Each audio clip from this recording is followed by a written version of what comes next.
রবের কাছে যখন আমরা চাই, কাকুতি মিনতি করে, রব তখন বলে আমি ফিরাইতে পারি না।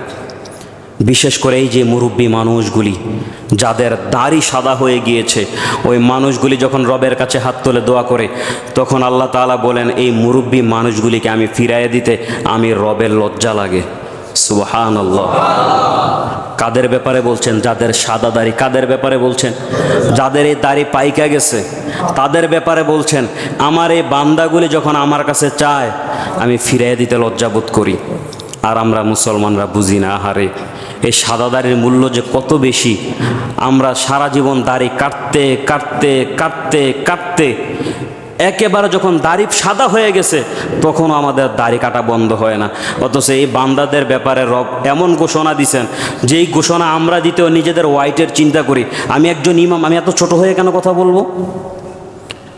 এলাকার একজন চেয়ারম্যান, তিনিও সাধারণত আমি একজন চেয়ারম্যান, আমি এত ছোট হয়ে কেন কথা বলবো? আমি এমপি, আমি এত ছোট হয়ে কেন কথা বলবো?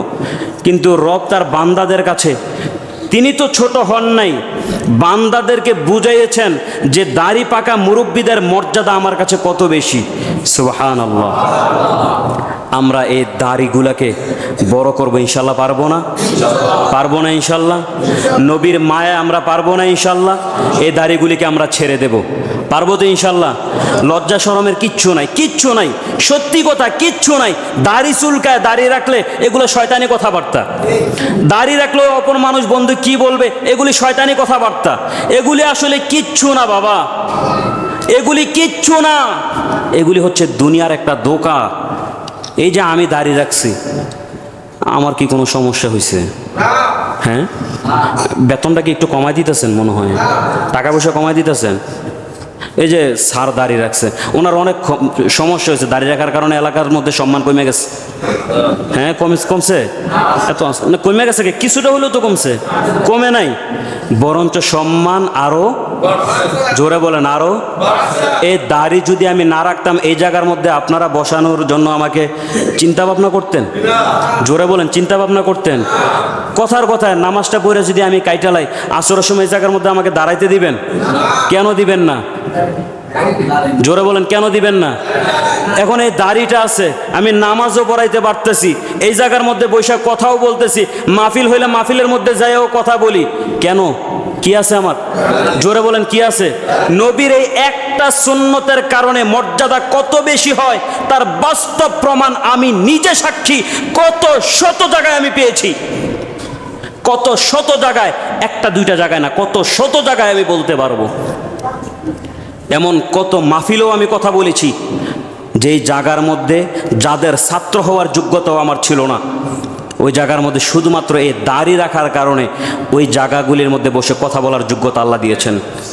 শুধুমাত্র এই দাড়ি রাখার কারণে যাদের জুতা টানবার ক্ষমতাটুকু আমার নাই, তাদের সামনে বসে কথা বলার যোগ্যতা আমি মনে করি এই দাড়ি রাখার কারণে আমার রব আমাকে দিয়েছেন। অন্য কিচ্ছু না, অন্য কিচ্ছু না। নবীজির ছোট্ট ছোট্ট ইবাদতগুলি, নবীজির ছোট্ট ছোট্ট আমলগুলি বান্দাকে অনেক অনেক সম্মানিত বানায় দিতে পারে। আমার ভাইয়েরা, বিপদের মধ্যে যখন পড়বেন আমরা দোয়া কার কাছে করব? আমরা অসুস্থ হইলে আগে ডাক্তারের কাছে দৌড় দেই না, আমরা ডাক্তারের কাছে দৌড় দেওয়ার আগে একটু বৈশা রবের কাছে 2 রাকাত নফল নামাজ পড়ে 2টা হাত তুলে দোয়া করেন। যেই জায়গার মধ্যে হসপিটালের মধ্যে গেলে আপনার সিরিয়াল ওই 50 নম্বরের পড়েছিল, মাঝখান দিক দিয়ে তো ডাক্তার 4-5 বার ব্রেক নেয়, আপনি ঘরে থেকে বাহির হওয়ার আগে 2 রাকাত নফল নামাজ পড়ে রবের কাছে দোয়া করে যান। হসপিটালে যাবেন, 50 নম্বর সিরিয়াল থাকলো, দেখবেন ঘুরাইতে ঘুরাইতে আল্লাহ 1 নম্বরের মধ্যে নিয়ে আসবে। ওই জায়গার মধ্যে দাঁড়ায়ও থাকা লাগবে না। যেই অসুস্থতা থেকে আপনি সুস্থ হতে 1 সপ্তাহের সময় ছিল, ওই জায়গা আল্লাহকে আপনাকে 1 দিনের মধ্যে সুস্থ করে দিতে পারবে। মাঝে মাঝে এমনও হয় ডাক্তার বলে ও বাঁচবে না, মইরা যাবে, এরকম হয় না? অনেক সময় ঘোষণা দিয়ে দেয় যে মানুষ মইরা গেছে, অনেক সময় এরকমও হয়। ওই মানুষগুলোর দিকে হয়তো আমি কিছু বললে আপনি বলতে পারেন যে হুজুর এরকম তো অনেক মানুষ দেখছি, এগুলো তো বালা ছিল না। বালা ছিল না এটা পরের হিসাব। অন্তরে অন্তরে রবের কাছে এমন কিছু চাইয়া ফেলছিল যেটা রব আশে আজিম থেকে তাকায়া বান্দার দোয়ার দিকে তাকায়া হাসছিল, খুশি হয়ে গেছিল, যার কারণে বান্দার মৃত্যুর ঘোষণা দেওয়ার পরেও সে মৃত্যুর দরজা থেকে আইসা 30 বছর 40 বছরও বাঁচে। দোয়ার কারণে। কিসের কারণে? জোরে বলেন কিসের কারণে? দোয়ার কারণে। যেই ঘরের মধ্যে অশান্তি আছে ওই ঘরের মধ্যে বেশি বেশি আপনি দোয়া করান। স্ত্রীদেরকে নিয়ে আপনি কি পারেন না, বাংলা শব্দটা তো অন্তত বলতে পারেন। ছেলে মেয়েদেরকে নিয়ে বসায় বসায় আপনি 2টা হাত তুলে আল্লাহর কাছে দোয়া করেন। আপনি যা পারেন, রব আপনার অন্তরের ভাষা দেখবে, মুখের ভাষা না। আপনি অন্তর থেকে দোয়া করেন, আপনার মুখ দিয়ে যেটা বাহির হয় আপনি রবের কাছে ওইটাই বলেন। অগুছালু শব্দই বলেন। দেখবেন আপনার ঘরের মধ্যে আল্লাহ তাআলা রহমত নাজিল করবে। সারা জীবন ঘরের মধ্যে অশান্তি থাকে, শান্তি ঘরের মধ্যে আসে না। আপনার স্ত্রীকে বলেন, আপনার মেয়েকে বলেন, সন্তানকে বলেন, আমার সন্তান তুমি যদি আমার সন্তান হওয়ার যোগ্যতা রাখতে চাও, আমার মেয়ে তুমি যদি আমার মেয়ে হওয়ার যোগ্যতা রাখতে চাও, আমার স্ত্রী হওয়ার যদি যোগ্যতা রাখতে চাও, ঘরের মধ্যে এত অশান্তি, আমি বাহিরে কাজ করতে হয়, যতটুকু পারি আমি দোয়া করব। তোমাদের তো ঘরের মধ্যে কাজ কম থাকে, বসে বসে প্রত্যেক মাসে 1 খতম করে আমি কোরআন খতম চাই আমার ঘরের মধ্যে। দেখেন প্রত্যেক মাসে যদি ঘরের মধ্যে কোরআন খতম হয়, ওই ফ্যামিলির মধ্যে আর যাই কিছু হোক, ওই ফ্যামিলির মধ্যে অশান্তি, ওই ফ্যামিলির মধ্যে অভাব, ওই ফ্যামিলির মধ্যে কষ্ট দুঃখ, অন্তত এগুলি সংসারের মধ্যে আসবে না। দেখেন, মিলায় দেখেন, আমার কথাটা মিলায় দেখেন। 12টা মাসের মধ্যে একটা মাস আছে যেই মাসটার মধ্যে আমাদের সংসারের মধ্যে কষ্ট অভাব এগুলা কম থাকে। বলেন তো ওই মাসটা কোন মাস? জোরে বলেন কোন মাস? ওই মাসের মধ্যে এত দুঃখ কষ্ট আমাদের কেন কম থাকে বলেন তো একটু? ইবাদত বেশি হয়, কোরআন খতম হয় ওই মাসে বেশি হয়। প্রত্যেকটা ঘরে ঘরে কোরআন খতম হয়। স্ত্রীরা 2টা 3টা করে দেয়, মেয়েরা 2টা 3টা করে দেয়। ঘরের মধ্যে যেই ঘরে কোরআন খতম হয় ওই ঘরের মধ্যে আল্লাহ তাআলা অশান্তি জিনিসটাই ঘর থেকে তুলে দেয়। আমরা পারবো তো ইনশাল্লাহ? প্রত্যেকটা ঘরে অন্তত মাসে একবার হলে একটা খতম রাখবো ইনশাল্লাহ। পারবো তো? জোরে বলেন পারবো তো ইনশাল্লাহ? আওয়াজ তো আসতে হইতেছে। কোরআন শরীফ আমরা পড়তে পারি না? জোরে বলেন পড়তে পারি না? প্রত্যেক মাসে অন্তত ঘরের মধ্যে একটা হলেও কোরআন খতম রাখবেন। হয়তো আপনি দিবেন, আপনার স্ত্রীকে দিয়ে দেওয়াবেন, আপনার মেয়ে ছেলে নাইনাতকুর যারা আছে তাদেরকে দিয়ে হলেও প্রত্যেক মাসে ঘরের মধ্যে একটা কোরআন খতম রাখেন। বাহিরে কত টাকা ইনকাম করেন, যত টাকা ইনকাম করেন, ঘরের মধ্যে কোরআন খতম হলে এটার মধ্যে বরকত থাকবে, ওইটার মধ্যে আল্লাহর রহমত থাকবে। যেই ঘরের মধ্যে কোরআনের আওয়াজ ভেসে ওঠে, যেই ঘরের মধ্যে কোরআনের বাণী ফুটে ওঠে, যেই ঘরের মধ্যে রবের কথা ফুটে ওঠে, ওই ঘরের মধ্যে ইবলিস কোনোদিন ঢুকতে পারে না, ওই ঘরের মধ্যে কোনোদিন অশান্তি ঢুকতে পারে না। তো আমি বলতেছিলাম আমরা আমাদের রবের কাছে চাইতে জানি না। আপনি গ্রামের একজন হতদরিদ্র মানুষ, আপনি এলাকার একজন শিল্পপতির কাছে গেলেন, রাত্রের 12টা বাজে, সে সারাদিন ক্লান্ত অবস্থায়, রাত্রের 12টা বাজে যে আপনি ঘরের মধ্যে টোকা দিলেন, বলেন তো আপনাকে টাকা দিবে না গাড় ধরে বাহির করে দিবে? কথা বলে না, গাড় ধরে বাহির করে দিবে। কারণ আপনি চাওয়ার পদ্ধতি বুঝেন নাই, কিভাবে চাওয়া লাগবে। আমরাও আমাদের রবের কাছে চাই, কিন্তু কিভাবে চাওয়া লাগবে এটা আমরা বুঝি না, যার কারণে আমাদের দোয়া কবুল হয় না। তবে একটা কথা বিশ্বাস রাখবেন, দুনিয়ার মধ্যে মুমিন মুসলমানরা আল্লাহর কাছে যতগুলি দোয়া করে, প্রত্যেকটা দোয়া আল্লাহ তার বান্দার দোয়াগুলি কবুল করে। আল্লাহ তাআলা তার দোয়ার পদ্ধতি হচ্ছে 3টা কবুল করার। কয়টা? জোরে বলেন কয়টা? 3 পদ্ধতিতে আল্লাহ তাআলা তার বান্দার যে দোয়াগুলি, এই দোয়াগুলির জাযা তিনি দান করেন। 1 নাম্বার, আপনি দোয়া করছেন, আল্লাহ তাআলা আপনাকে সাথে সাথে দিয়ে দিস। এরকম কি মাঝে মাঝে হয় না? ফজর নামাজ পড়ে আপনি আল্লাহর কাছে দোয়া করছেন, আল্লাহ টাকা পয়সা তো নাই, সংসারে খুব অভাব, আজকে বাজার কি দিয়ে করবো। আপনি ফজরের সময় দোয়া করে গেলেন, বাহির হয়েছেন, একজনে দেখা হয়ে কোত্থেকে জানি হাজির হয়েছে, আপনি কোত্থেকে জানি তার কাছ থেকে টাকা পাইতেন, আপনি নিজেও জানেন না। আরে ভাই তোরা তো খুঁজে পাই না, এ ধর 500 টাকা। এরকম কি অনেক সময় হয় না? অনেক সময় কিন্তু এরকম হয়ে যায়। এই দোয়াটা হচ্ছে আল্লাহ তাআলা সাথে সাথে দিয়া দেয়। এই সাথে সাথের মধ্যে একটু আগে যে উদাহরণ দিলাম, আপনি চাইছেন 50 টাকা, 10 টাকা, আল্লাহ তাআলা দেখছে বান্দার 10 টাকার প্রয়োজন নাই, 1000 টাকার প্রয়োজন, আল্লাহ তাআলা সাথে সাথে 1000 টাকা দিয়ে দেয়। মানে ওই বিপদ থেকে, বড় বিপদটা থেকে উদ্ধার করে দেয়। 2 নাম্বার, আল্লাহ তাআলা দোয়া কবুল করেন। আপনি আজকে বয়ে দোয়া করতেছেন, এই দোয়ার জাযাটা আপনি 30 বছর পরে, 40 বছর পরে, 10 বছর পরে পাবেন। মাঝে মাঝে এরকম হয়, আপনি অনেক আগে দোয়া করছেন, কিন্তু আপনি না পাইতে না পাইতে একটা সময় আপনি ধৈর্যহারা হয়ে গেছেন। আপনি ভুলে গেছি, কিন্তু রব কিন্তু ভুলে নাই। হঠাৎ করে আপনি যেই জিনিসটা ছোটবেলার দোয়া করে আসছেন, হঠাৎ করে আপনি তার থেকেও বেশি জিনিস পেয়ে গেছেন, অথচ আপনি ভুলে গেছেন যে রবের কাছে দোয়া করছেন, ওই রব তার বান্দার দোয়া ভুলে নাই। সুবহানাল্লাহ। আপনি দোয়া করছেন 50 বছর আগে, বিরক্ত লাগছে, আপনি ভুলে গেছেন আপনার প্রয়োজন, আপনার ইচ্ছা, আপনি রবের কাছে বলেছেন। একটা সময় আপনি বিপদের মধ্যে পড়ে ক্লান্তি হইতে হইতে আপনি ভুলে গেছেন। রব ফেরেশতাদেরকে ডাক দিয়ে বলে, আমার ফেরেশতা, আমার বান্দা আমার কাছে দোয়া করছে, আমি তো ভুলি নাই, আমার বান্দাটা ভুলে গেছে। ওই সময় আমার বান্দাটা চাইছিল 30 বছর আগে, যদিও আমার কাছে দোয়া করে রেখেছিল, বান্দাটার 30 বছর আগে অত বেশি এটার প্রয়োজন ছিল না, এখন বেশি প্রয়োজন। আমি আমার বান্দাটাকে যদি এই মুহূর্তে না দেই, আমার বান্দাটা অনেক অসহায়ের মধ্যে পড়ে যাবে। আর আমার বান্দাটার কাছে তো আমি রব ছাড়া কেউই নাই। বান্দাটা হয়তো বোঝে নাই, একটু রাগ করছে আর কি আমার সাথে। অনেক সময় ভালোবাসার রাগ হয় না? ফেরেশতাদেরকে আল্লাহ তখন ডাক দিয়ে বলে, আমার সাথে একটু রাগ করছে আর কি আমার বান্দা, আমার সাথে এনা করছে। ওই সময় তো বান্দাটার বেশি প্রয়োজন ছিল না, আমার বান্দাটা তো বুঝে নাই। মাঝে মাঝে এরকম হয় না, ছোট বাচ্চারা বাবার কাছে অনেক বড় বড় জিনিস আবদার করে, বাবা বুঝে এটার এখন প্রয়োজন নাই, দমকায় দমকায় বসায় দেয়। যখন প্রয়োজন হয় সন্তান চাওয়া লাগে না, বাবা কিন্তু ইচ্ছে করে দেয়। এরকম হয় না? ঠিক আমার রব এরকম। আপনি দোয়া করছেন 30 বছর আগে, আপনার ওই সময় প্রয়োজন নাই, আপনার 30 বছর পরে প্রয়োজন। রব ফেরেশতাদের মাধ্যমে বলে, আমার বান্দার এখন প্রয়োজন, এখন মিটায় দাও। ফেরেশতারা বলে, আল্লাহ দোয়া তো এখন করতেছে না, 30 বছর আগে না করতেছে। তখন আল্লাহ বলে, এখন যদি দোয়া নাও করে, 30 বছর আগে তো আমার বান্দাটা আমার কাছে চাইছিল। সুবহানাল্লাহ। ফেরেশতারা আয়েশা বান্দা যা চেয়েছিল সব কিছু দিয়ে যায়। 3 নাম্বার পদ্ধতি, সর্বশেষ পদ্ধতি হচ্ছে, বান্দা দোয়া করে সাথে সাথেও পায় না, 50 বছরও পায় না, তার জীবদ্দশায়ও পায় না। যখন দুনিয়া থেকে বিদায় নেয়, কাল কিয়ামতের দিন বান্দা যখন হাসরের ময়দানে দাঁড়াবে, তখন বান্দার আমলনামা যখন মিজানের পাল্লায় দিবে, দেখবে গুনার পাল্লাটা ভারী। তখন আল্লাহ বলবেন ফেরেশতাদেরকে, কিরে আমার বান্দার অবস্থা কি? এই বান্দা তো দুনিয়ার মধ্যে আমার কাছে অনেক কান্নাকাটি করছিল, এইটা লাগবে ওইটা লাগবে, আমার কাছে তো অত বেশি একটা ইবাদত করে নাই, 5 ওয়াক্ত নামাজ তো ভালোভাবে পড়ে নাই, কিন্তু আমার কাছে সবসময় চাইছে আল্লাহ এইটা দিও, ওইটা দিও, ওইটা দিও, ওইটা দিও, অনেক কিছু চাইছে, কিন্তু ইবাদত করে নাই, কিন্তু বান্দাকে আমি কোনো কিছু দেই নাই। আজকে তার অবস্থা কি? তখন ফেরেশতারা বলবে, আল্লাহ তার তো গুনাহ বেশি, নামাজ নাই। তখন আল্লাহ বলবে, আর কোনো গুনাহ আসেনি? আল্লাহ বলবে, আল্লাহ গুনাহ তো ভরপুর। আল্লাহ তখন বলবে, 2টা গুনাহ আসেনি দেখ, 1 নাম্বার শিরকি গুনাহ, 2 নাম্বার হচ্ছে বান্দার হক। তখন ফেরেশতারা তাকায় দেখবে না, আল্লাহ এই 2টার গুনার একটাও তো নাই।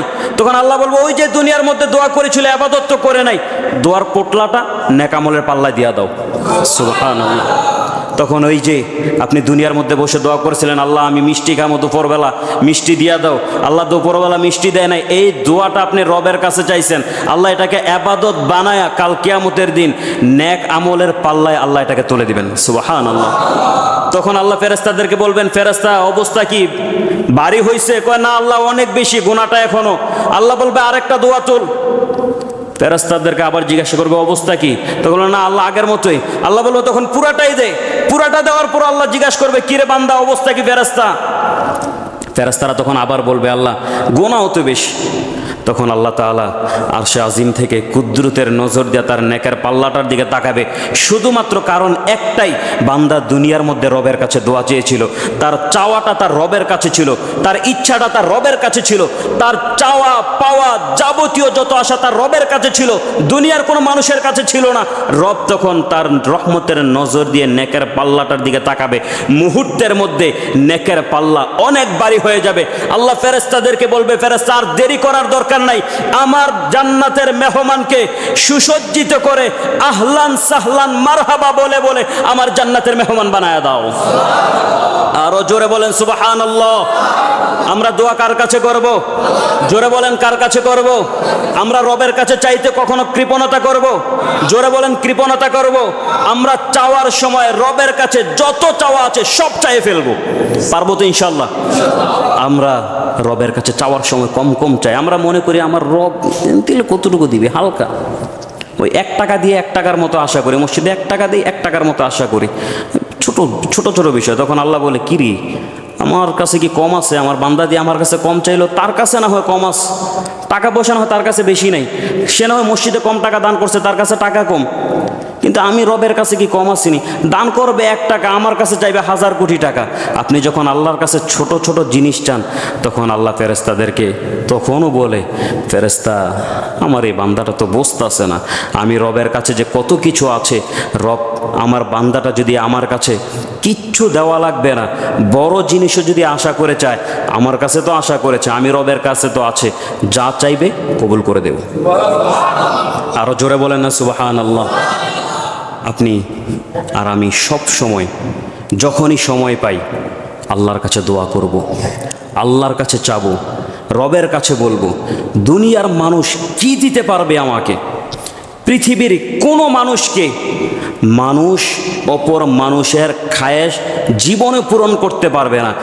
একেবারে পৃথিবীর সবচাইতে ভিক্ষুক যে ব্যক্তিটা, যার কাছে 1 পয়সাও নাই, ওই ব্যক্তিটার কাছে আমাদের কাছে মনে হয় 1 কোটি টাকা দিলে অনেক বেশি হবে না। যখন আপনি তার কাছে 1 কোটি টাকা দিবেন, সে আশা করবে, ইস যদি 2 কোটি টাকা চাইতাম তাহলে তো মনে হয় 2 কোটি টাকা পাইতাম। অথচ সে 10 টাকার জন্য সারাটা দিন রোদে বৃষ্টিতে ভিজে ভিজে তার দেহটাকে শেষ করে ফেলছে। হঠাৎ করে আপনি 1 কোটি টাকা দিলেন, সে আশায় আছে, ইস যদি 2 কোটি আশা করতাম। তার মানে বোঝা গেল পৃথিবীর কেউই অপর মানুষের মনের খায়েশ পূরণ করতে পারবে না। আল্লাহ তাআলা তো একটা সময় বলছেন, হাল মিন মাজিদ। দুনিয়ার মানুষ এমন অবস্থায় চলাফেরা করে, যতই দেয় তখন বলে আরো দাও, যতই দেয় বলে আরো দাও। এমনকি কবরের মধ্যেও যখন যায়, যাওয়ার আগেও তখন বলে, কিরে আমার কবরটা এত ছোট হইল কেন? তখন সে দুনিয়ার মধ্যে থাকা অবস্থায় যদি জানতে পারে তার কবর এই জায়গায় হবে, সে চিন্তা করে, কিরে কবরস্থানের কর্নারে কেন হবে, মাঝে হয় না কেন? যখন তার কবরের জায়গাটা একটু ছোট হবে, কিরে আমার কবরের জায়গাটা এত ছোট কেন? তার মানে মানুষের অন্তরের চাহিদা কোনোদিন পূরণ হবে না। কবরের মধ্যে যখন যাবে, মাটি চাপা যখন দিয়ে দিবে, আর কোনো চাওয়ার ইচ্ছা যখন থাকবে না, রাস্তা যখন থাকবে না, তখন বান্দা বলবে, আল্লাহ আর প্রয়োজন নাই। তার মানে সে চাইলেও যখন পাবে না, তখন তার রবের কাছে বলবে, আল্লাহ আর প্রয়োজন নাই। আমার রব তখন তার বান্দাকে ডাক দিয়ে বলে, বান্দা ওই যে কবরের মধ্যে যাওয়ার আগে দুনিয়ার মানুষের কাছে না চায়া আমি রবের কাছে চা, যা চাইবি তাই দেব, যত অন্তরে চাইবে তাই দেব, কত চাবি, যত চাবি তত দেব। সুবহানাল্লাহ। আমার ভাইয়েরা, বিশ্বনবী সাল্লাল্লাহু আলাইহি ওয়াসাল্লাম বলছেন, আদ-দুআ মাখুল ইবাদা। দোয়া হচ্ছে এমন শক্তিশালী একটা ইবাদত, বুলেট যদি কাউকে গুলি করে বুলেট মিস হয়ে যেতে পারে, কিন্তু আল্লাহর কাছে বান্দা যখন দোয়া করে, ওই দোয়া জীবনও পরিবর্তন হয় না। দোয়ার মাধ্যমে মানুষের ভাগ্য পরিবর্তন হয়। আপনার জীবনে একটা জিনিস লেখা আছে, আপনি বিপদের সম্মুখীন হবেন, আপনি রবের কাছে দোয়া করেন, দোয়ার কারণে আল্লাহ তাআলা বিপদ থেকে উদ্ধার করে দিবে। দোয়ার কারণে মানুষ হাজার বিপদ থেকে উদ্ধার হয়ে যায়। দোয়ার কারণে মানুষ মৃত্যুর রাস্তা থেকে, দুয়ার থেকে ফিরে আসে। দোয়ার কারণে মানুষ কঠিন থেকে আরো কঠিন বিপদের সময় থেকে উঠে চলে আসে, শুধুমাত্র দোয়ার কারণে। আমরা পারবো না ইনশাআল্লাহ দোয়া করতে? আমার ভাইয়েরা, আল্লাহ রাব্বুল আলামিন পবিত্র কুরআনুল কারীমের মধ্যে বলেন, রব্বি জাআলনি মুকিমাস সালাতি ওয়া মিন যুররিয়্যাতি রব্বানা ওয়া তাকাব্বাল দুআ। আল্লাহ রাব্বুল আলামিন পবিত্র কুরআনুল কারীমের মধ্যে বান্দাদেরকে শিখায়া দিলেন, ও আমার বান্দারা আমার কাছে দোয়া করো, রব্বি জাআলনি মুকিমাস সালাতি ওয়া মিন যুররিয়্যাতি। আমার রব, আমার প্রভু, গোটা পৃথিবীর সৃষ্টিকর্তা যিনি, আমাদেরকে আপনি নামাজি বানায়া দেন, আমার সন্তানদেরকেও নামাজি বানায়া দেন। আমরা জীবনে যত দোয়া করি সমস্ত দোয়াগুলিও আপনি কবুল করে নেন। এই দোয়াগুলো আমাদেরকে কে শিক্ষা দিয়েছেন? জোরে বলেন। আল্লাহ রব্বুল আলামিন তার বান্দাদেরকে জানায়া দিলেন, ও আমার বান্দারা, রব্বানা তাকাব্বাল দুআ। এমন করে করে যদি প্রত্যেক দিন আমি রবের কাছে চাও, যত দোয়া করবা সমস্ত দোয়াগুলি আমি কবুল করে নেব। রবের কাছে দোয়া চাওয়ার জন্য তার বান্দাদেরকে সেই রবি শিক্ষা দিয়েছেন। আমার ভাইয়েরা, বিশ্বনবী মুহাম্মদুর রাসূলুল্লাহ সাল্লাল্লাহু আলাইহি ওয়াসাল্লাম সাহাবীদের জন্য বলতেন, ও সাহাবীরা, যেখানে যাও যেই কাজ করা শুরু করে দাও, প্রত্যেকটা কাজের শুরুতে রবের কাছে দোয়া করবা। যদিও মনে হয় কাজটা তোমার কাছে অনেক সহজ, তুমি একাই কাজটা করে ফেলতে পারবা, কোনো মানুষের সাহায্যের প্রয়োজন নাই। এত সহজও যদি তোমার কোনো কাজ মনে হয়, ওই সময়ও তোমরা তোমার রবের কাছে চাইতে ভুলবা না। আমার ভাইয়েরা, এই শিক্ষাটুকু শুধুমাত্র সাহাবীদেরকে দেন নাই, বিশ্বনবী সাহাবীদের মাধ্যমে আমাদেরকেও শিক্ষা দিলেন। বান্দা যখন তার রবের কাছে দোয়া করে, আল্লাহ তাআলা তখন ফেরেশতাদেরকে জিজ্ঞাসা করে, নাও আমার ফেরেশতারা ওই ব্যক্তিটা নামাজ পড়েছে কিনা। আল্লাহ তাআলা তখন ফেরেশতাদেরকে জিজ্ঞাসা করবে না, আমার এই বান্দাটা যে আমার কাছে অত কিছু চাইতেছে, সে আমার রাস্তায় কোনো কিছু দান করেছে কিনা, আমার জন্য কোনো ইবাদত করেছে কিনা। আমরা তো দুনিয়ার মধ্যে সাধারণত কোনো মানুষের কাছে যখন কোনো কিছু চাইতে যাই, যদি ওই মানুষটা যা কিছু আশা করে তার বিপরীত যদি কোনো কিছু করে ফেলি, ওই মানুষটার কাছে যতই চায় দেয় না। কিন্তু আপনি ফজর নামাজও পড়লেন না, জোহর নামাজও পড়লেন না, আসর নামাজও পড়লেন না, মাগরিব এশা তো পড়লেনই না। রাত্রি ঘুমানোর আগে হঠাৎ করে আপনার মাথার মধ্যে টেনশন ঢুকে গেল, ছেলেটার অবস্থা তো অনেক খারাপ, স্ত্রীটাও অনেক কিছু চাহিদা করতেছে, টাকা পয়সা তো নাই। আপনি বিছানার মধ্যে শুয়ে শুয়ে রবের কাছে দোয়া করছেন, আল্লাহ আমার টাকার প্রয়োজন, অথচ আপনার পাশে আপনার স্ত্রীটা শো, আপনার স্ত্রীটাও জানে না। আপনি মনে মনে বিছানার মধ্যে শুয়ে দোয়া করতেছেন। আর সে আজিম থেকে আল্লাহ তখন বলেও, আমার বান্দা, সারাটা দিনের 5 ওয়াক্ত নামাজের মধ্যে 1 ওয়াক্ত নামাজের মধ্যেও তোকে পাই নাই, রাত্রিবেলা এসেও যেহেতু আমাকে ডাক দিয়েছো, বলো বান্দা তোমার কি লাগবে। বান্দা বিছানার মধ্যে বসে বলে, আল্লাহ আমার টাকার প্রয়োজন। আল্লাহ তখন বলে, ঠিক আছে যাও, কালকে তুমি ব্যবসার জন্য বাহির হও, অন্যান্য দিনের তুলনায় আজকে তোমার ব্যবসার মধ্যে আমি আল্লাহ বরকত বাড়ায়া দেব। আমার ভাইয়েরা, বিশ্বনবী মুহাম্মদুর রাসূলুল্লাহ তার বান্দাদেরকে, তার উম্মতদেরকে সব সময় তিনি শিক্ষা দিয়েছেন, দোয়া দোয়া দোয়া। যেই জায়গার মধ্যে যাবা তোমরা দোয়া করতে ভুলবা না। হাতের মধ্যে খাবারটা নিবা, মুখে দেওয়ার আগে তোমরা দোয়া করো, খাবার খাওয়ার শেষে দোয়া করো, মসজিদের মধ্যে ঢুকবা দোয়া করো, মসজিদ থেকে বাহির হওয়ার সময়ও দোয়া করো, একটা মানুষের সাথে যখন দেখা হবে ওই সময়ও দোয়া করো, একটা মানুষ তোমার কাছ থেকে বিদায় নিয়ে চলে যাবে ওই সময় তুমি দোয়া করো, একা একা রাস্তা দিয়ে হাঁটছো তুমি তোমার জন্য দোয়া করো, রবের কাছে তুমি চাইতে থাকো। যদিও তোমার কোনো কিছুর প্রয়োজন নাই, টাকার প্রয়োজন নাই, অর্থের প্রয়োজন নাই, সম্পদের প্রয়োজন নাই, সমাধানের প্রয়োজন নাই, ক্ষমতারও প্রয়োজন নাই, তুমি রবের কাছে তারপরেও তুমি চাইতে থাকো। তার কারণ হলো তোমার কিসের প্রয়োজন তুমি নিজেও জানো না। আজকে তুমি চাইবে একটা বিষয় তোমার রবের কাছে, তোমার যা কিছু প্রয়োজন আল্লাহ তোমার দিকে তাকায়া তোমার ওই দোয়াটাকে ঘুরাইয়া তোমার যেই বিষয়টার প্রয়োজন অথচ তুমি নিজেও জানো না, দোয়ার কারণে তোমার প্রয়োজনীয় বিষয়টাকেও আল্লাহ তাআলা মিটাইয়া দিবে। আমার ভাইয়েরা, বিশ্বনবী মুহাম্মদুর রাসূলুল্লাহ সাল্লাল্লাহু আলাইহি ওয়াসাল্লাম মসজিদে নববীর মধ্যে তিনি দাঁড়ায়া সাহাবীদের কাছে জুমার দিন তিনি খুতবা দেওয়া শুরু করলেন। এমন সময় একজন সাহাবী মসজিদের মধ্যে ঢুকলেন, বিশ্বনবীকে ডাক দিয়ে বললেন, নবী আমার, আপনার সাথে আমার কয়েকটা কথা আছে। বিশ্বনবী তার খুতবা থামায়া দিলেন। বিশ্বনবী ওই সাহাবীকে বললেন, বলো তোমার কি কথা বলা আছে বলো। ওই সাহাবী তখন বললেন, নবী আমার, আমরা মদিনার মধ্যে বসবাস করি, জমিনের মধ্যে তাকায় দেখেন জমির চৌচির হয়ে যাচ্ছে, প্রচন্ড রোদের প্রখরতার কারণে আমাদের যত শস্য ফসল আছে সব কিছু নষ্ট হয়ে যাচ্ছে, ধ্বংস হয়ে যাচ্ছে। আপনি রবের কাছে দোয়া করেন আল্লাহ তাআলা যেন বৃষ্টি নাজিল করে। বিশ্বনবী মসজিদের মধ্যে দাঁড়ায় সাহাবীদেরকে নিয়ে তিনি তার রবের কাছে বললেন, আল্লাহ তোমার বান্দাদের জন্য বৃষ্টির প্রয়োজন, তুমি বৃষ্টি নাজিল করে দাও।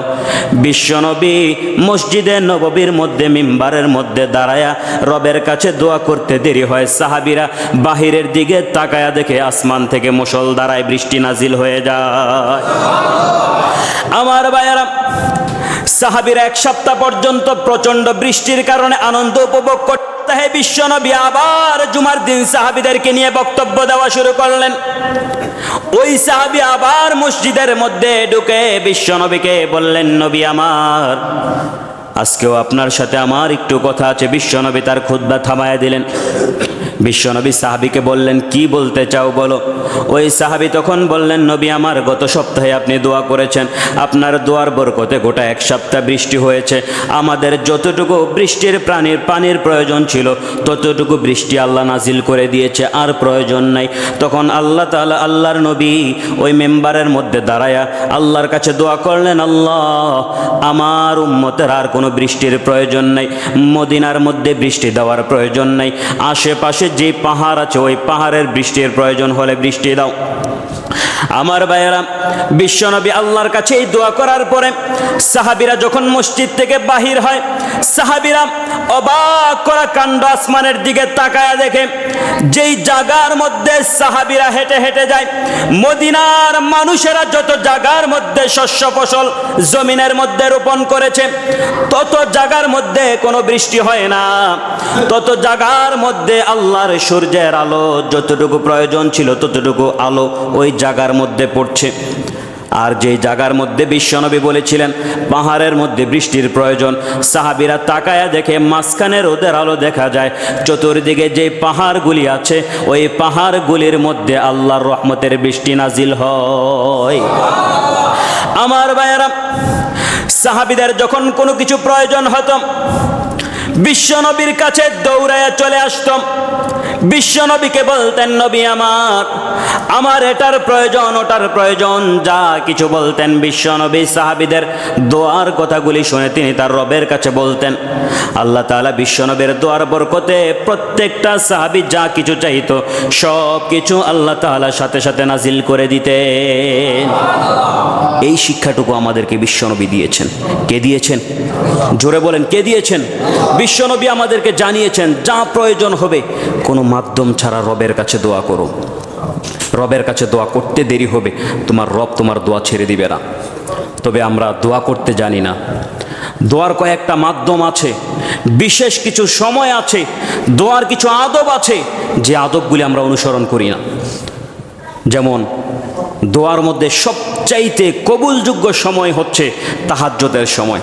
তাহাজ্জুদের সময় যখন বান্দা তাহাজ্জুদ নামাজের সময় সেজদার মধ্যে যায়, অন্যান্য নামাজ তো হয়তো মানুষকে দেখানোর উদ্দেশ্য হলেও হতে পারে, কিন্তু তাহাজ্জুদ নামাজের সময় মানুষকে দেখানোর ইচ্ছাটা খুব কম থাকে, অনেক কম থাকে।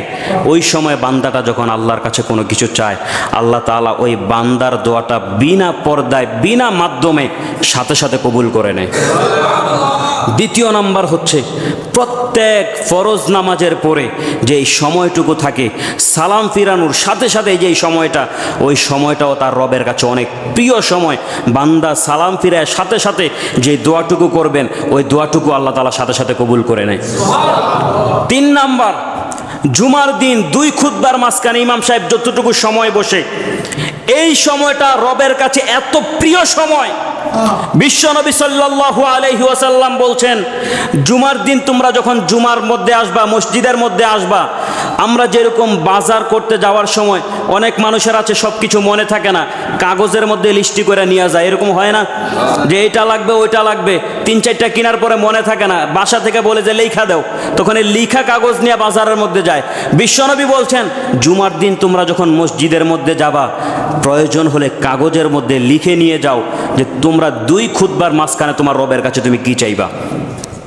এত গুরুত্বপূর্ণ সময়, এত পাওয়ারফুল সময় এটা, কিন্তু আমরা এমন সময় আস্তে আস্তে করে বাহিরে ওই রাস্তার মধ্যে, ইমাম সাহেব এখনও খুতবা দেয় নাই, দ্বিতীয় খুতবা না, এখনও আকামত দেয় নাই, আরেকটু অপেক্ষা করি, এরকম হয় না আমাদের?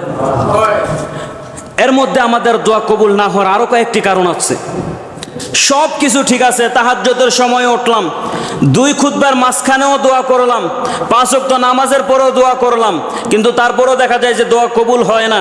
তার কারণ হচ্ছে, বান্দা যখন তার রবের কাছে দোয়া করে, দোয়াটা যে কবুল হয়েছে বান্দা সাথে সাথে বুঝতে পারে, অন্তরের মধ্যে একটা শান্তি থাকে, হয়তো সাথে সাথে পাক, না হয় কিছুদিন পরে, না হয় পরকালে, কিন্তু বান্দার দোয়াটা যে কবুল হয়, বান্দা অন্তরের মধ্যে একটা শান্তি অনুভব করতে পারে।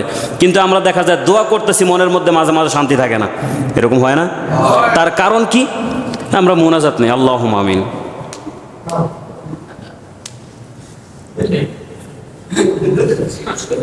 হয় না? তখন রব বলে, কিরে আমার বান্দা তো আমার কাছে দোয়া চাইতে আসছে, ও আঙ্গুল ফুটাইতেছে গা। ওই ইমাম সাহেব শুক্রবারের দিন মুনাজাত নাই, এত বড় ইমাম সাহেব মুনাজাত নিছে রে, খাবারটা আজকে শুকাই দেখে দাস, হয় না? একটা দোয়ার মধ্যে আমরা বেয়াদবি করে গেলাম, যার কারণে আমাদের 10টা দোয়া কবুল হয় না। তখন আল্লাহ তাআলা বান্দার উপরে রহমতের নজরটা দিয়েছিল, যখন রহমতের নজর, তখন আমাদের আঙ্গুল ফুটানো, ওই মাথা কাজ যেন ওই উপরের দিকে তাকায়, কি সুন্দর রে, না মসজিদ কমিটিরা এই জায়গার কাজটা করে না, একটু কাজ করলে মনে হয় ভালো আছিল, এরা ফাও ফাও কমিটি হয়েছে। এদিক দিয়ে মুনাজাত নাই, আল্লাহ রহমতের দৃষ্টিতে তাকায় রয়েছে, হাতে বয়ে বয়ে গবেষণা করতেছে, কমিটিরা ভালো না, ভালা কাজ করে নাই। রহমতের নজরটা আপনার উপরে পড়েছিল, যখন তাকায় দেখছে এই অবস্থা, আল্লাহ বলে না, সামনে থেকে আর এই বান্দার উপরে রহমতের নজর দেব না। আপনি এরপরে বসে দোয়া করতেছেন, জুমার সময় তাড়াতাড়ি বাহির হইছেন, মাগরিবের সময় আপনি প্রয়োজন আল্লাহর কাছে বলতেছেন, আল্লাহ দেন, সোহের পানি শেষ, আল্লাহ তখন আপনার কোনো কথাই শোনে না, কারণ আপনি ওই মুনাজাতের মধ্যে বসে রবের সাথে বেয়াদবি করে ফেলছেন, যার কারণে আপনি একটানা 1000টা দোয়া করলে অনেক সময় কবুল হয় না, এই বেয়াদবিগুলার কারণে। খবরদার, রবের কাছে যখন চাবেন, কোনো দিন এমন ব্যবহার করবেন না যেই ব্যবহারের কারণে রব নারাজ হয়ে যায়। মনে রাখবেন, আমি যদি নারাজ হই, আপনার কোনো ক্ষমতা, কোনো সমস্যা হবে না। আপনার এলাকার বিচারক যদি আপনার উপরে নারাজ হয়, কোনো সমস্যা হবে না। আপনার এলাকার এমপি, মন্ত্রী, দেশের রাষ্ট্রীয় নেতা যদি আপনার উপরে রাগান্বিত হয়, আপনার কোনো সমস্যা হবে না। কিন্তু রব যদি আপনার উপরে রাগান্বিত হয়ে যায়, আপনার দুনিয়াও শেষ, আখিরাতও শেষ হয়ে যাবে। রবের সাথে কোনোদিন বেয়াদবি করবেন না। আল্লাহ তাআলা সব কিছু পছন্দ করেন, একটা জিনিস পছন্দ করেন না, সেটা হলো বেয়াদবি। ইবলিসের মতো এত বড় মাপের ইবাদতকারী পৃথিবীর মধ্যে খুব কম ছিল। জিন থেকে ইবাদত করতে করতে গোটা পৃথিবীর জমিনের 1 ইঞ্চি মাটিও এমন ছিল না যেই জায়গার মধ্যে ইবলিস তার কপাল লাগায় তার রবের শুকরিয়া আদায় করে নাই। আরশে আজিমের নিচে যত জায়গার মধ্যে ইবলিস চলাফেরা করতে পারত, প্রত্যেকটা জায়গার মধ্যে ইবলিস তার কপাল লাগায় তার রবের শুকরিয়া আদায় করেছে। এত ইবাদত করার পরে সমস্ত ফেরেশতাদের সর্দার বানায় দেওয়া হয়েছে, একটা বেয়াদবি করেছিল। কয়টা? জোরে বলেন, কয়টা? ইবাদত কত শত কোটি বছর করেছে, তার কোনো হিসাব নাই। কত শত কোটি সেজদা দিয়েছে, তার কোনো হিসাব নাই। কত শত কোটি রবের তাসবিহ জপেছে, তার কোনো হিসাব নাই। কত শত কোটিবার তার রবের প্রশংসা করেছে, তার কোনো হিসাব নাই। শুধুমাত্র একটা বেয়াদবি করেছে তার রবের সাথে, এক বেয়াদবির কারণে সমস্ত ইবাদত বাদ হয়ে গেছে। রবের সাথে বেয়াদবি করব? জোরে বলেন, রবের সাথে বেয়াদবি করব? রবের সাথে আমরা বেয়াদবি করব না। যখন রবের কাছে চাইব কাকুতি মিনতির সহিত, আগে নিজেকে খুব ছোট বানাবো, ইস্তেগফার করব, দুরূদ শরীফ পড়ব, মোনাজাতটা নিয়ে, রব অনেক গুনাহ করেছি, বান্দা তো তোমার, আমি ভুল করলে তোমার সাথে করছি, আমি তো তোমার গোলাম, আমার বাবাও তোমার গোলাম, আমার মা তোমার গোলাম, আমার 14 গোষ্ঠী তোমার গোলাম, আমি গোলামের ঘরের গোলাম, আমি তোমার পায়ের নিচে, কুদরতি পায়ের নিচে ঠাই চাই, আমি তোমার কুদরতি পা ধরে তোমার কাছে দোয়া করি, রব আমার ভুল করেছি, তোমার কাছে চাই, তুমি আমাকে দাও। এরকম ছোট করে রবের কাছে চাইবেন।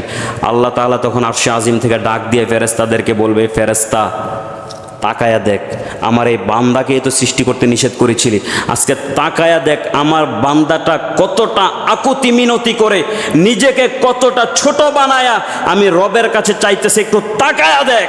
সুবহানাল্লাহ। বান্দা যা চায়, ফেরেশতা যাও, যা লাগবে, যা চায় নাই, যেগুলি বান্দা জানে না যে তার এগুলির প্রয়োজন, তাকায়া দেখো বান্দার আরো কিসের প্রয়োজন। দোয়া যেহেতু করেছে একটার, 5টার প্রয়োজন, 5টা বান্দার মিটায়া দাও। বান্দার কাছে আমরা, রবের কাছে যখন আমরা চাই কাকুতি মিনতি করে, রব তখন বলে আমি ফিরাইতে পারি না। বিশেষ করে এই যে মুরব্বী মানুষগুলি যাদের দাড়ি সাদা হয়ে গিয়েছে, ওই মানুষগুলি যখন রবের কাছে হাত তুলে দোয়া করে, তখন আল্লাহ তাআলা বলেন এই মুরব্বী মানুষগুলিকে আমি ফিরাইয়ে দিতে আমি রবের লজ্জা লাগে। সুবহানাল্লাহ। কাদের ব্যাপারে বলছেন? যাদের সাদা দাড়ি। কাদের ব্যাপারে বলছেন? যাদের এই দাড়ি পাইকা গেছে তাদের ব্যাপারে বলছেন, আমার এই বান্দাগুলি যখন আমার কাছে চায় আমি ফিরাইয়ে দিতে লজ্জাবোধ করি। আর আমরা মুসলমানরা বুঝি না, আহারে এই সাদা দাড়ির মূল্য যে কত বেশি। আমরা সারা জীবন দাড়ি কাটতে কাটতে কাটতে কাটতে একেবারে যখন দাড়ি সাদা হয়ে গেছে তখনও আমাদের দাড়ি কাটা বন্ধ হয় না। অথচ এই বান্দাদের ব্যাপারে রব এমন ঘোষণা দিছেন, যেই ঘোষণা আমরা দিতেও নিজেদের ওয়াইটের চিন্তা করি। আমি একজন ইমাম, আমি এত ছোট হয়ে কেন কথা বলবো? এলাকার একজন চেয়ারম্যান, তিনিও সাধারণত, আমি একজন চেয়ারম্যান, আমি এত ছোট হয়ে কেন কথা বলবো? আমি এমপি, আমি এত ছোট হয়ে কেন কথা বলবো? কিন্তু রব তার বান্দাদের কাছে, তিনি তো ছোট হন নাই, বান্দাদেরকে বুঝাইয়েছেন যে দাড়ি পাকা মুরব্বীদের মর্যাদা আমার কাছে কত বেশি। সুবহানাল্লাহ। আমরা এই দাড়িগুলাকে বড় করবো ইনশাল্লাহ, পারবো না? পারবো না ইনশাল্লাহ? নবীর মায়া আমরা পারবো না ইনশাল্লাহ? এই দাড়িগুলিকে আমরা ছেড়ে দেব, পারবো তো ইনশাল্লাহ? লজ্জা শরমের কিচ্ছু নাই, কিচ্ছু নাই, সত্যি কথা কিচ্ছু নাই।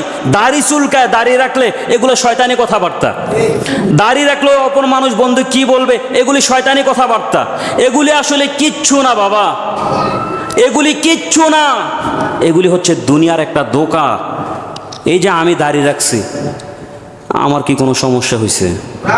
হ্যাঁ, বেতনটা কি একটু কমাই দিতেছেন মনে হয়? টাকা পয়সা কমাই দিতেছেন? এই যে স্যার দাড়ি রাখছে, ওনার অনেক সমস্যা হয়েছে দাড়ি রাখার কারণে, এলাকার মধ্যে সম্মান কমে গেছে।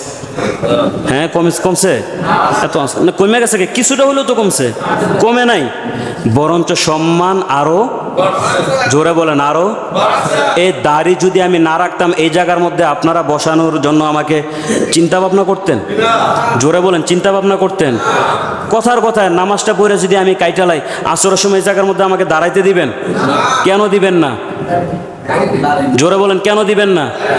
এখন এই দাড়িটা আছে, আমি নামাজও পড়াইতে পারতেছি, এই জায়গার মধ্যে বৈশাখ কথাও বলতেছি, মাহফিল হইলে মাহফিলের মধ্যে যাইও কথা বলি, কেন? কি আছে আমার? জোরে বলেন, কি আছে?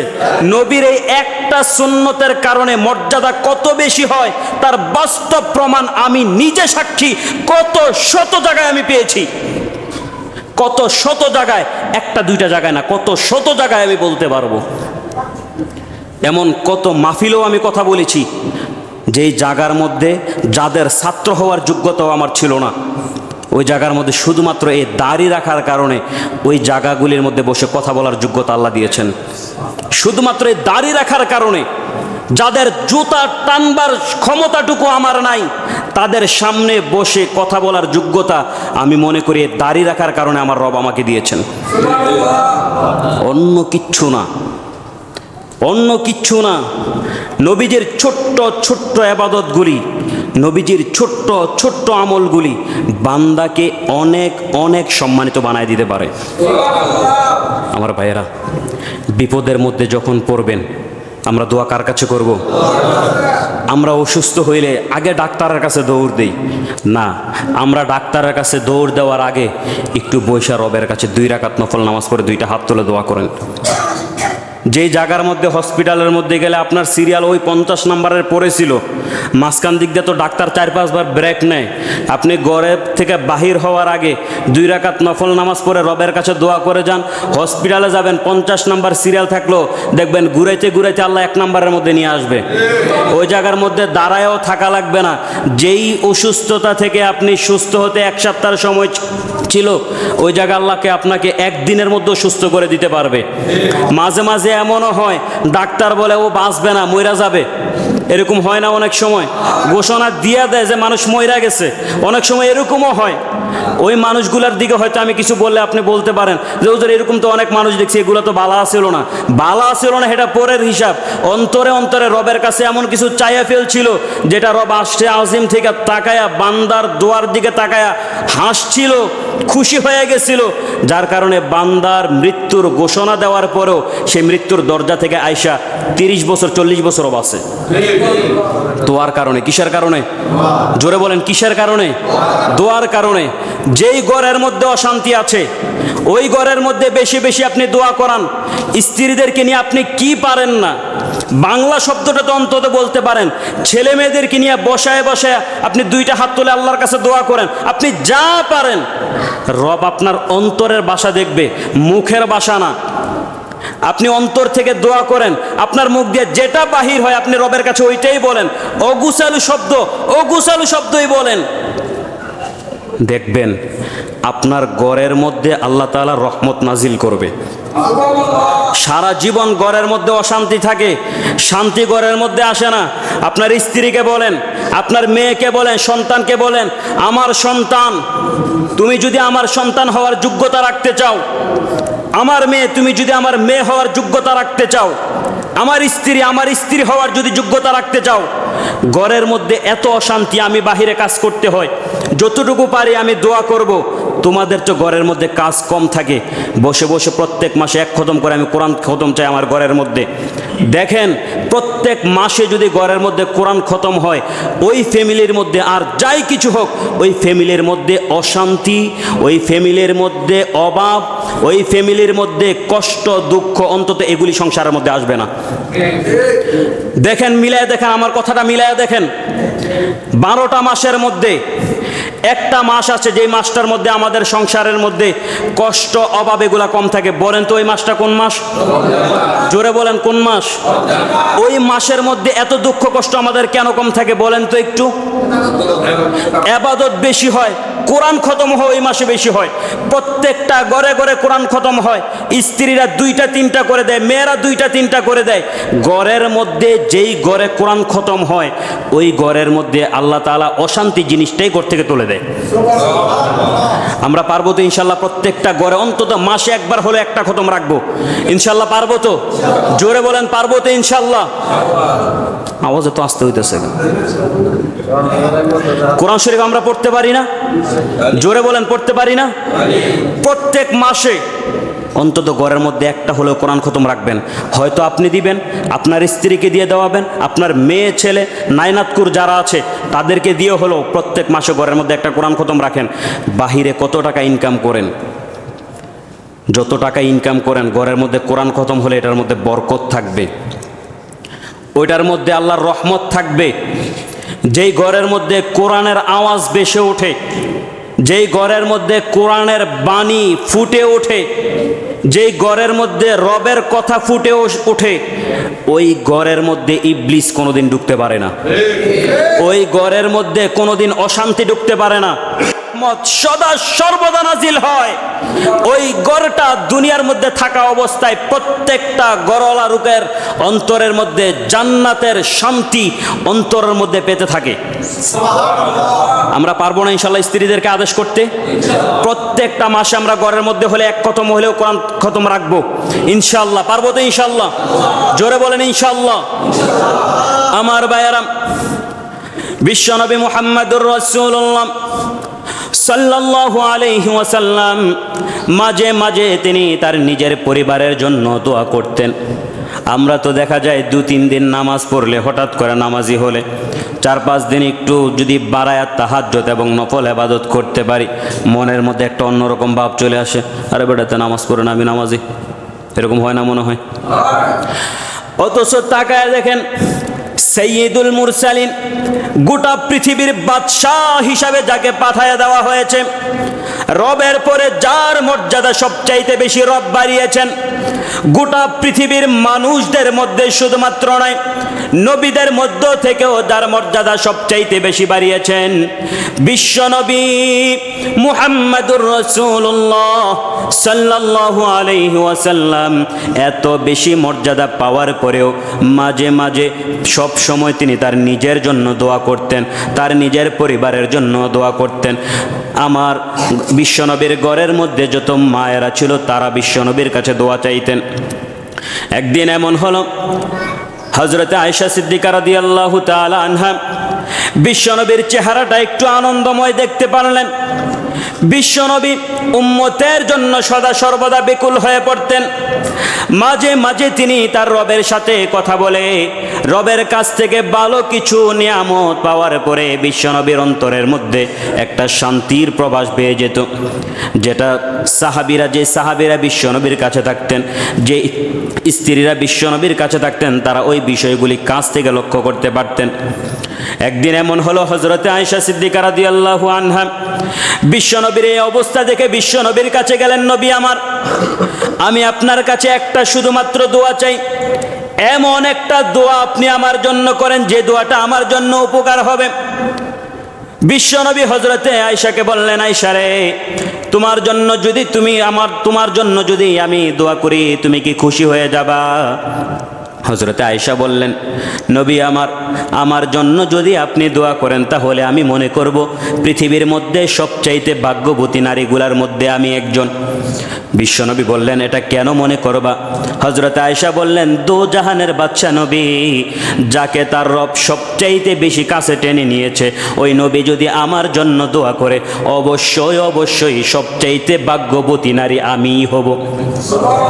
বিশ্বনবী মুহাম্মদুর রাসূলুল্লাহ আসমানের দিকে তাকায়া হযরতে আয়েশা সিদ্দিকা রাদিয়াল্লাহু তাআলা আনহার ব্যাপারে দোয়া করলেন, আল্লাহ, আয়েশার জন্য আমি দোয়া করলাম, অতীতের যত গুনাহ আছে সমস্ত গুনাহ মাফ করে দাও, সামনের যত গুনাহ আছে সমস্ত গুনাহ মাফ করে দাও।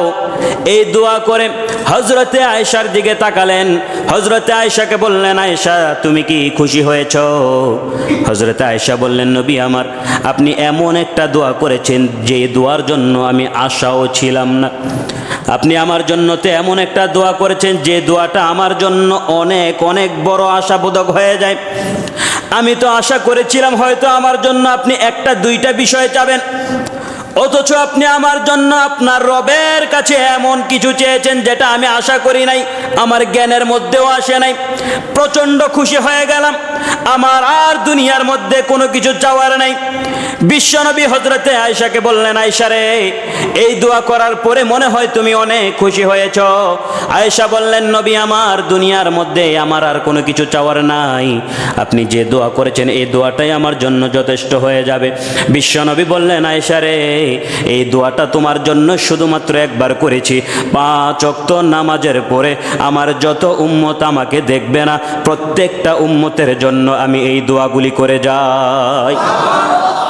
আমার ভাইয়েরা, বিশ্বনবী মুহাম্মদুর রাসূলুল্লাহ সাল্লাল্লাহু আলাইহি ওয়াসাল্লাম, বিশ্বনবীকে হয়তো আমরা দেখি নাই, বিশ্বনবীর সময় হয়তো আমরা দুনিয়ার মধ্যে আসি নাই, ১৫০০ বছর পূর্বেও বিশ্বনবী আমাদেরকে বলে নাই যে একটা দোয়া শোনার পরে হযরত আয়েশা এত খুশি হয়ে গেলেন, সেই দোয়া একবার নয়, দুবার নয়, তিনবার নয়, প্রত্যেক দিন ৫ ওয়াক্ত নামাজের পরে পরে দোয়াগুলি করতেন। ১ বছর নয়, ২ বছর নয়, বিশ্বনবী দুনিয়ার মধ্যে যত বছর দুনিয়ার মধ্যে জীবিত ছিলেন, দুনিয়ার মধ্যে যত বছর ছিলেন তত বছর ৫ ওয়াক্ত নামাজের পরে বিশ্বনবী তার উম্মতের জন্য এই দোয়াগুলি করে গেলেন। আমার ভাইয়েরা, আমরা তো বুঝি না দোয়া কিভাবে করতে হয়। মুনাজাতের মধ্যে আপনি দোয়া করেন, আপনার কোনো দোয়া কবুল হয় না। ওই যে বিশ্বনবী যে দোয়াটুকু করেছেন, ওই দোয়ার উসিলা দিয়ে আপনি রবের কাছে চান। আমি বলতে পারি, বিশ্বনবীর দোয়ার উসিলা দিয়ে যদি রবের কাছে আপনি কোনো কিছু চান, রব বিশ্বনবীর দিকে তাকায়া হলেও আপনার দোয়াটা কবুল করবে, খালি হাতে ফিরাইয়া দিবে না। আমার ভাইয়েরা, যত নামাজ আছে, নামাজের পরে আমাদের জন্য দোয়া করব, আমাদের পূর্বপুরুষ যারা আছে তাদের জন্য দোয়া করব, গোটা পৃথিবীর মধ্যে যত মুসলমান আছে প্রত্যেকটা মুসলমানের জন্য দোয়া করব, আমাদের পরে যারা দুনিয়ার মধ্যে আসবে, যাদেরকে আমরা দেখব না, তাদের জন্য আমরা ৫ ওয়াক্ত নামাজের পরে দোয়া করে যাব। এই দোয়াটা যদি করে আমাদের জন্য অনেক উপকার হবে। বিশ্বনবী বলেন, কোন একটা বান্দা যদি অপর আর একটা বান্দার জন্য দোয়া করে, বান্দাটা যদি এক দেশের মধ্যে থেকে অপর দেশের কোনো মুসলমানের জন্য দোয়া করে, ওই বান্দাটা অপর মুসলমানের জন্য দোয়া করতে দেরি হয়ে যায়। আরশে আজিম থেকে ফেরেশতাদেরকে বলে, ও আমার ফেরেশতারা, বান্দাটা তার নিজের জন্য দোয়া করে নাই, অপর মুসলমানের জন্য দোয়া করেছে। ওই যে যা দোয়া করেছিল অপর মুসলমানের জন্য, ওই মুসলমানের জন্য দোয়াটা কবুল করে একই দোয়া যে ব্যক্তিটা দোয়া করেছে তার জন্য কবুল করে নাও।